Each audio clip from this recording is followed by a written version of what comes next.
lens. This lens acts more or less the same like a magnifying glass. Nani amecheza na magnifying glass? Ukaweka hivi kwa jua. Inafanya nini hapa? Inachoma. That is what this does. So rays of the sun zikipita hapa through, upande huu inakuwa focused at one point. So ukiangalia hapa kuna a point of light. So when the rays of the sun are this bright, inafanya nini? Inaweza choma a surface. Hata ukiweka karatasi hapo, itachoma. Sawa? So there's a special paper. We don't just put any other paper here. Kuna special paper tunaekanga hapa inaitwa sunshine card.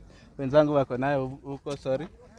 Sunshine card ndio tunaweka hapa. Na hiyo sunshine card iko calibrated. Iko na lines kama ruler.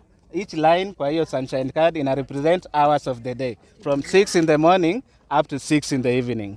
So wewe ukija kutoa ile karatasi, utaiweka hiyo karatasi asubuhi, alafu utaitoa jioni. So when the day is sunny throughout, ukija kutoa hiyo karatasi, utapata a continuous burn mark such that you can be able to count the number of hours ambao kumekuwa na bright sunshine. Sawa?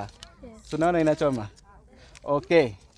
So the sunshine recorder, nimesema kazi yake ni gani? Mmesahau. Kazi yake ni gani? Mesha record? Mesha ama record? To record the sunlight.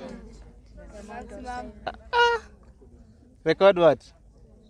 Duration. Sawa? Yes. Duration of bright sunshine.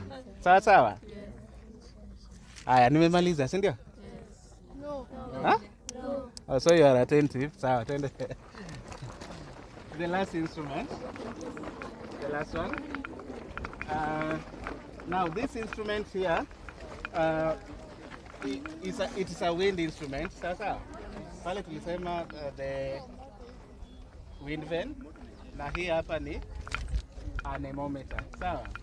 Anemometer. The anemometer ama cap counter anemometer is used to measure the speed of wind. But sikiza, haipimi instant speed, kumaanisha if I ask you what is the speed of wind now, you cannot use this instrument to tell. Sawa?